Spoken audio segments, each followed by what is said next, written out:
Is your lav working? I know. We have a question from the audience. Jenny Courtney. She'll ask. So I think we're waiting for Jenny Korn. No, I'm right here. No? Okay. Right here.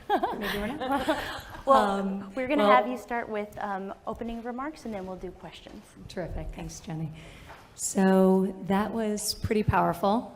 We're in the White House, small business owners, entrepreneurs, and you heard from a large former business owner, a large business owner, and a tremendous entrepreneur. And we're sitting here on stage with Administrator McMahon, who has such an incredible entrepreneurial history and can so personally connect with the stories of so many people here. But it is very powering, it is very inspiring, and really this administration, day in, day out, is steadfast in its commitment to jobs and job creation. And you, as business owners, are really fueling that and really driving that. And we're looking to unleash you so you can bring your full potential, so you can create more jobs. I believe 60 million jobs in this country are a direct result of small business entrepreneurs such as yourself. So it is tremendously impactful on the ecosystem of job creation. And we're doing everything we can, and we'll look forward to your input today as we take some questions on how we can do even more, but through comprehensive tax reform that will enable you to have more money to reinvest in the growth of your businesses, to regulatory reform. There are some 800 regulations that were put on the books by the previous administration that really, many of which, not all of which, but many of which really stifle your ability to grow and to continue to create and produce. So we are committed to addressing all of those things, many more, creating increased access to capital, access to mentorship, as the SBA does through so many of its really transformative and innovative programs, access to networks, to markets for you to trade with across state lines and internationally as well. So we are committed to supporting the American worker and the American job creator. And we are excited to be here today to celebrate an agency that is doing just that, and an incredible director as she commences her 65th year of the SBA. Not quite your 65th. Not quite. So I will turn it over now to Administrator McMahon as she'll tell us a little bit about SBA's initiatives and how they can support your businesses. And then we're going to take some questions from the audience. Thank you. Am my mic, is this lav working, or do I need to use this? Okay, great. Thank you, Ivanka, for sharing the stage with me today, and I must apologize in advance for my voice. A little bit like puberty, my voice keeps going in and out, and in and out, and in and out. So a little bit of laryngitis on the road, so I apologize. I'm so delighted to be here this afternoon as the administrator for the Small Business Administration. We will celebrate our 65th anniversary next year this time. So we're kicking off this year full of reimagining the SBA. And we're going to spend the entire next year, we might even cheat a little bit, National Small Business Week next year, and announcing our new marketing message, our new logos, because I found out about the second week I was in office that SBA is probably one of the best kept secrets in the country. You think SBA, what do you think? Think loans. SBA is so much more than loans. It is counseling. Yes, it is access to capital, which businesses need obviously to start. Cash is king. But then I found out that the counseling and the mentoring aspect that comes along with SBA is as important, or almost as important, as the cash. So we have components of access to capital, counseling, government contracting, which grows many of our small businesses. And then we have disaster relief. Because what happens when a disaster hits an area? Many businesses are put out of commission. Homes are lost. It's one of the few times that SBA, the only time that SBA is involved in the home mortgage market as well as business loans. because it is our goal to get businesses back up and running, because they are not only the engine of our economy, the backbone of our economy, but they are the glue for their communities. So those communities need to come back online. So SBA is there working with FEMA, who are the first people on the line, as a former Secretary Kelly knows. And we want to get everybody back up, paying taxes, selling their goods and services. So it's an all-encompassing organization. And it is my goal to make sure that about a year from now, if not sooner, SBA is no longer a secret.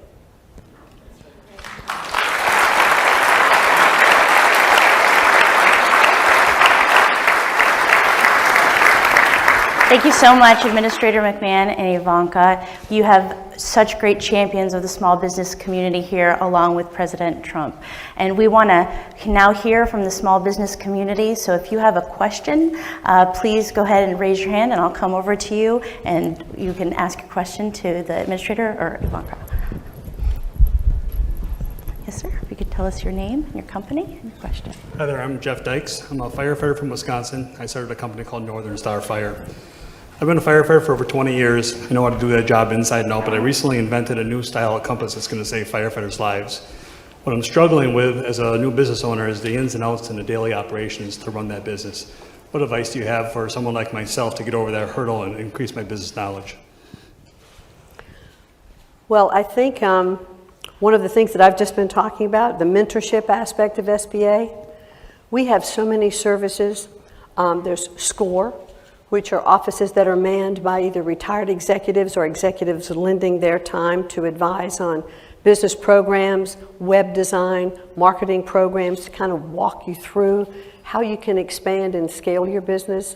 Our small business development centers, they're also available. Our women's business centers, and we don't just take women there, they're primarily women.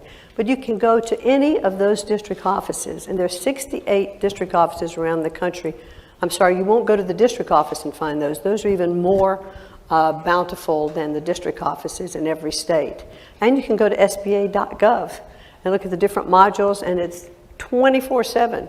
You can self-study. So lots of tools that are available. This was one of the things that I got very excited about in early discussions with Mrs. McMahon about the capacity of SBA, because it's true, most people think about it purely along the lines of capital and availability of capital and credit and how they can support businesses in their growth in that regard.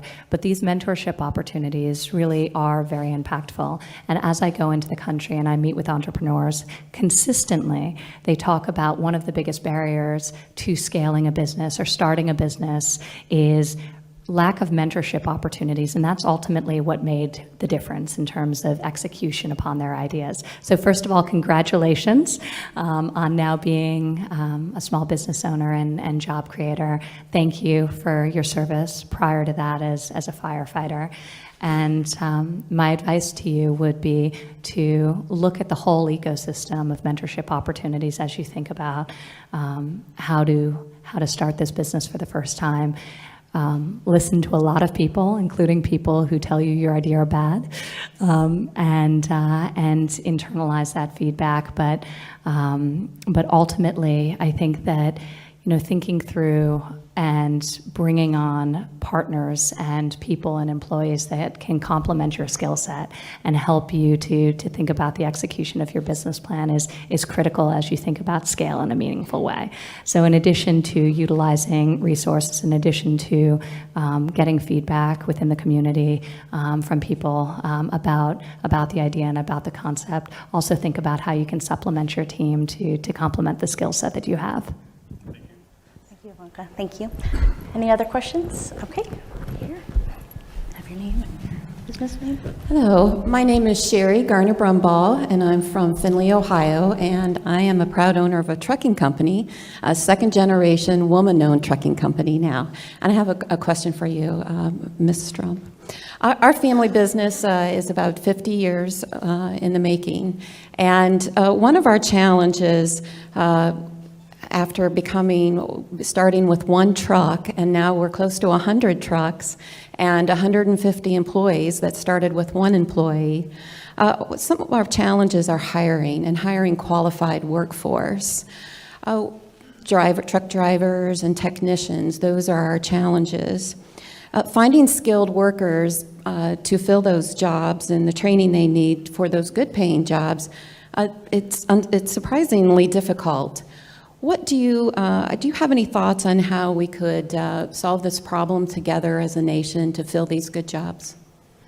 Well, you've raised an incredibly great point and an enormous problem, and this is something that really the administration has really been informed by the private sector when we meet with large employers, and they tell us one of their single biggest challenges is the skills gap that exists, and that they have available jobs that they're unable to fill because people don't have the adequate training. So time and time again, we'd hear this from the larger employers, but it's all the more problematic for the smaller employers who don't have the benefits and can't necessarily be as competitive, but are competing for those same jobs that limited people have the skills to fill. So we've actually, as an administration, been enormously focused on technical education, skills-based education. The president just signed an executive order a little over a month ago where he's going to dramatically expand apprenticeship in this country. It's been very, very successful around the world in really giving people skills-based education and creating industry-wide certification and credentialing so that people like in an industry such as yours can have a recognized credential that is portable and they can take with them from state to state, that recognizes that they are trained in the areas that employers need them. So it will benefit obviously the large employers, but very importantly the small business owners as well. One of the things we found that is very successful is also the teaming of industry and the community colleges and the technical schools. So many employers are actually working with their community colleges and helping them develop curriculums that train their students and they employ them on the other side. So that's something that's really been working in the private sector, and we're looking to really fuel and scale at a national level. Thank you. Thank you so much. Do we have another question? All right, this young lady over here. That's your question. Hi, my name is Tana Green, and I started a company called Blue Bloodhound. And Sherry, this is for you, and this was not a setup. So I created an online marketplace for professional truck drivers when they're in need of work to match with a motor carrier who needs a driver. So we're just rolling out, but my biggest concern is the regulations that are going to stop me from growing. And my concern is for all small businesses in all industries with what can we do with this regulation issue to help us through these phases. Well, I think you heard the president when he started off, and I'm so appreciative of the fact that he has rolled back already so many regulations, make it possible to move forward. And remember, I think he was only about less than a dozen days in office when his executive order stated that for every new regulation you want to create, you've got to get rid of 2. And I think that is really bringing down the regulatory environment in our country. And I hear this same message as I'm out touring the country on what we're calling our Ignite Tour from SBA, because I'm visiting every district office. There's 68 of them in the country, but I hold business roundtables and visit small businesses. And the regulatory environment is clearly one that is just crippling and strangling a lot of small businesses as well as large businesses. And I believe that it's like about $1 trillion a year it costs for all businesses to comply with the regulations. And that's just a ton of money. I'll give you just a little example of how this affects small businesses. Just now, I was in Portland and Seattle and Alaska, and then came back to Milwaukee and Detroit. But when I was at a small brewery, the owner of the company said the regulation that bothered him, he said, I could just tell you it's volumes of regulations, but let me give you one example. He said, I wanted to launch a new beer. And he said, so we had the bottling, we had the formula, everything's approved, we're ready to go. Sent in the label, for it to be approved. And it was kicked back. Label was wrong. He said, so we resubmitted it and sent it back, kicked back again. He said, I finally found out they kicked back the label because a comma was missing in the text on the label of a description of the product. He said, and we were delayed 6 months launching our product. Now, you're a small business person. You're trying to reclaim that 6 months of lost business opportunity. Those kind of regulations we don't need. All right, we'll come over to you. Good afternoon, ladies. My name is Mickey Paradise. I'm the president and CEO of PDI Drywall. We're a drywall and paint construction firm based in Raleigh, North Carolina. One of the biggest, setbacks, I would say, in growing my business in the last 12 years has been tax regulations. And I know that as we are embarking on tax regulation discussions, what are you going to do for small businesses to help change those regulations to be in favor of small businesses? Well, I think many of the same things that we've been discussing. I think comprehensive tax reform, and we've got Mr. Gary Cohen here, who has been spearheading this charge at the White House and working with Congress.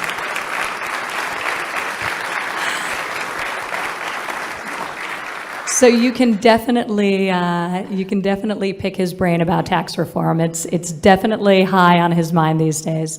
But lowering the corporate rate, encouraging business to grow, encouraging businesses that are based here to stay here and bring their capital back that's been trapped overseas will have an enormously positive impact within our country and free up so many dollars that can be further reinvested into our businesses. And then I think in conjunction with regulatory reform, which we've come out of the gate swinging on, so it's a major focus. And I think my father's particular sensitivity to this issue is having been such a successful person in business himself. So he understands the limitations, whether it was on businesses that he was looking to buy or he was looking to grow, but also in dealing with suppliers and smaller businesses that serviced his companies over the years. So he very much understands how the regulatory environment, while important on some level, has grown to a place where it is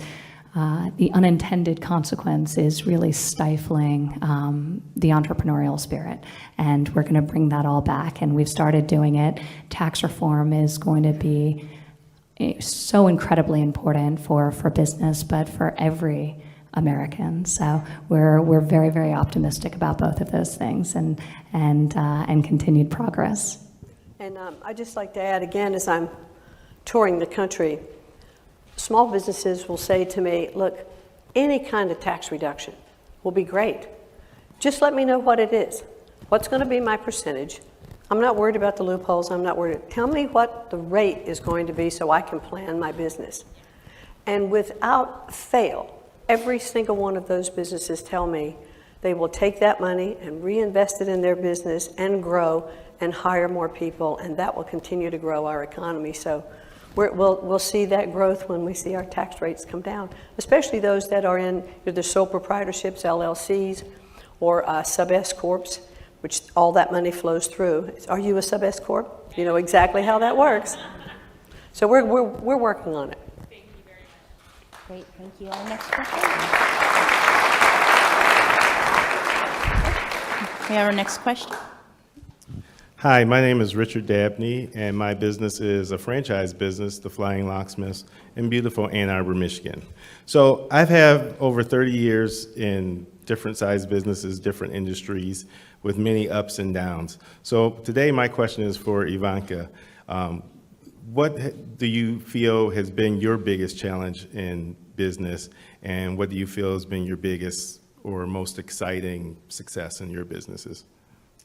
Thank you. Well, I think as an entrepreneur, you try to balance your own time, your own energy, your own focus, and especially when you think big, you sometimes have to slow yourself down to build foundationally to enable you to grow and enable you to scale.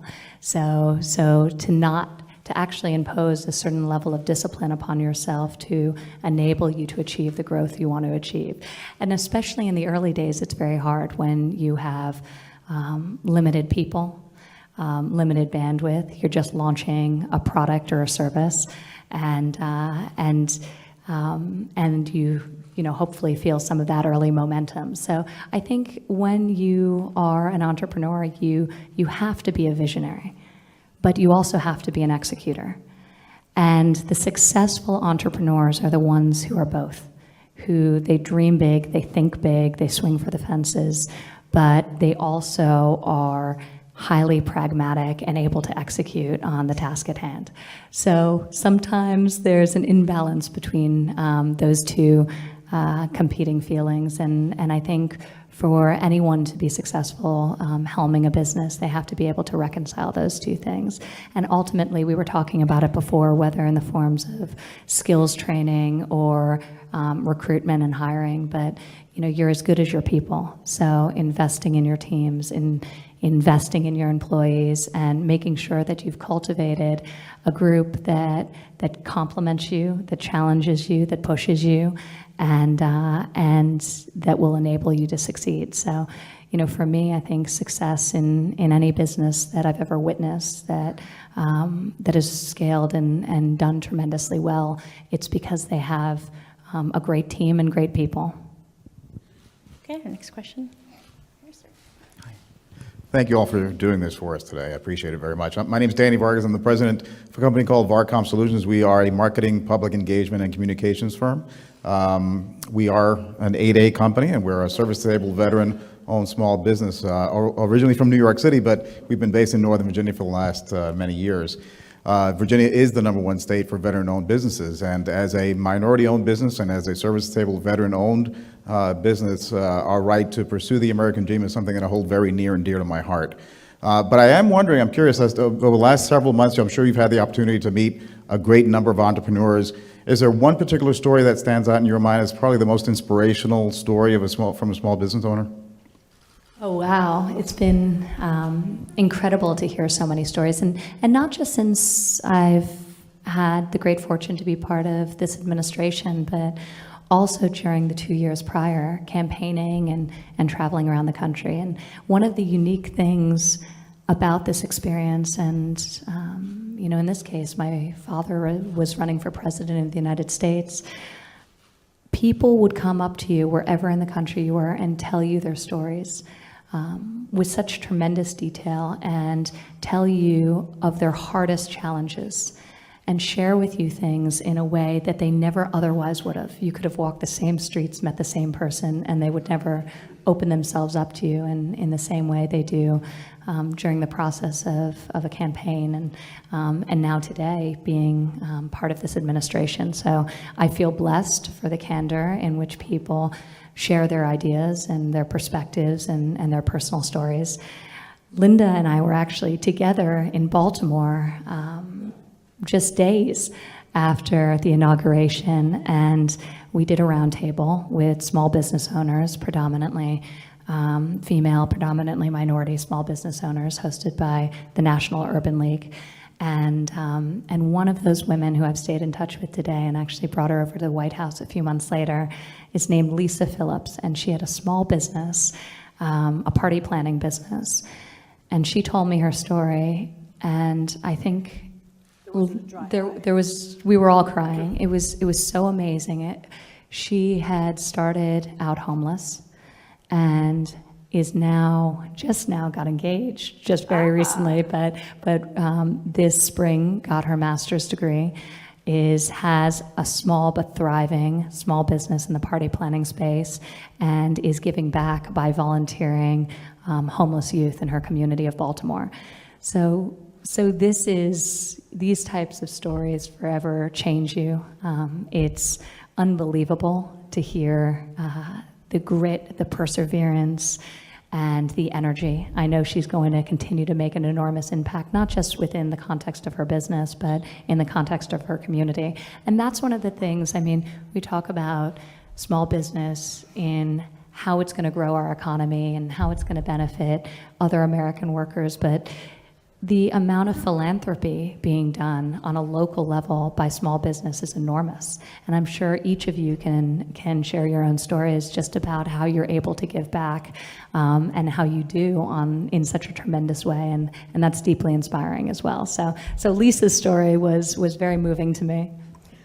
And last year, this year, during our National Small Business Week, there was a company just outside Austin, Texas, Ember Manufacturing, and their company was all about electronics and small circuit boards and all that. So you can imagine you've got a warehouse full of all of these small, intricate little circuit boards and electronic equipment. And the river flooded and just flooded their entire manufacturing operation. Water was, this deep, mud. I think it destroyed about a third of their inventory and of their finished product and everything they had in process. And so the gentleman who was the proprietor of this company said, well, it was so amazing, and I was very happy that SBA was able to come in with a $2 million disaster relief loan for him. But it was that he talked about how his employees would come in and work all hours, and they actually had to take cloths and wipe down all of the wires and the cables and clean the circuit boards, those that were salvageable. And they spent hours and hours doing this. And in 6 weeks' time, they were back up and running. But now many of the employees couldn't come in and work during that time. They just didn't have room for them. He continued to pay his employees and their benefits, through that entire time, and helped, with donations into the community as well. And so it just lets you know the heart of entrepreneurs. They're risk takers, but they are on 24/7, and they're often, the CEOs and the janitors. And that's why, they'll always have a special place, in my heart, because I know what that's like. We've all started small. Well, those are wonderful stories, just like many in this room, and we have time for one more of our business owners to ask a question. Hi, my name's Jim Worthington. I'm the owner of the Newtown Athletic Club in Newtown, Bucks County, Pennsylvania, a 25-acre lifestyle center. I'm also co-chair of IRSA, the largest trade organization for the fitness industry, and an advocate through my business of the Right to Try bill. So after all that, I'd like to ask both of you, what are the experiences that you've had that you'd like to share in your business careers, and some of the do's and don'ts or lessons you learned that would be beneficial to us today? Thank you. Well, I think every entrepreneur goes into business knowing they're taking a risk. So you have to manage that downside risk. But I can tell you one of the ups and downs that I've had. I've been bankrupt. My house was auctioned off in our neighborhood and my car repossessed in the driveway. 7 months pregnant with our second child. So when I talk to entrepreneurs that have had failing businesses or had a bad time, some of them refer to it as a bad patch because they're determined to come back. So I think one of the most inspirational things to me is to listen to entrepreneurs and how they get through the tough times. Because I've often said it's not how you fall, but it's how you get back up.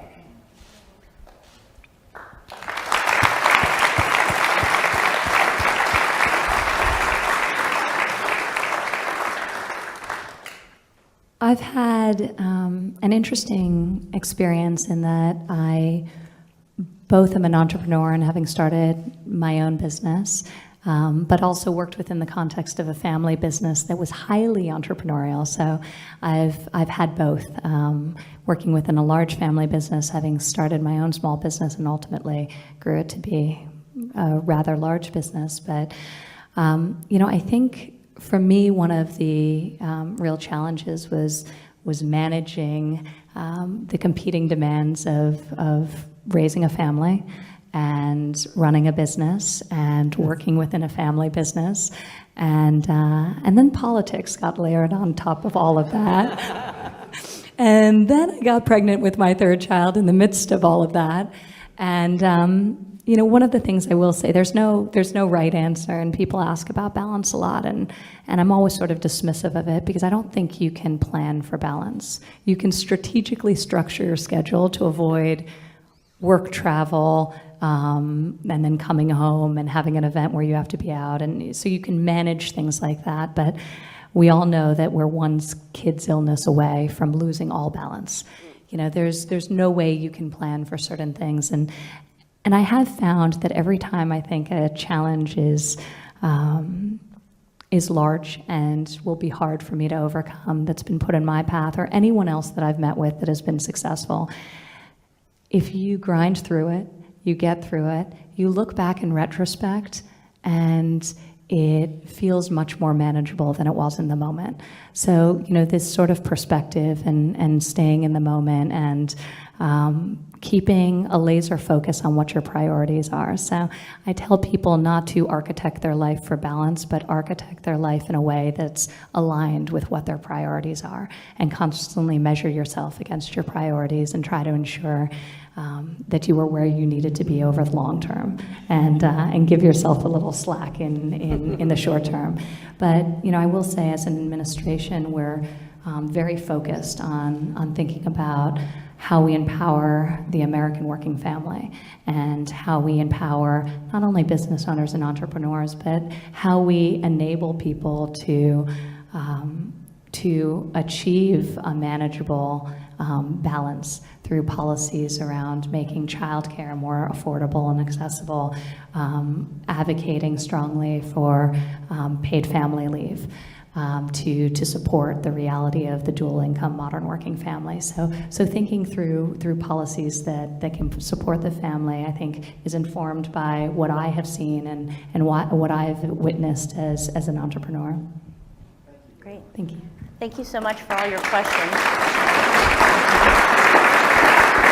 This has been such a pleasure, and really, Administrator, I just want to congratulate you on embarking on this 65th year at the SBA. We have no doubt that under your leadership, the agency will do just incredible things. And it's been a pleasure to meet each and every one of you, because you are each the realization of the American dream. So this has been a lot of fun for us, and thank you. Thank you, Linda.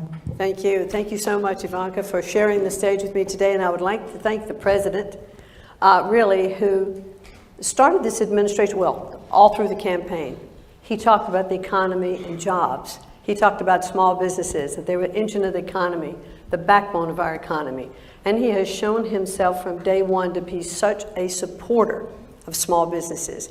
He is going to push through tax reform, healthcare reform, regulatory reform, because it really will benefit all of our businesses. As I travel and listen to small businesses all over the country, the themes are the same. And they know that we are in their corner. And when I am out talking to these small businesses as administrator of the SBA, I want them to know that they have an advocate in Washington, not only in me, but in the administrator, but the strongest advocate they have is the President of the United States. He has lived his own American dream. He believes in it, as do I. The American dream exists for all of us, and small businesses will continue to drive it home. So thank you all so very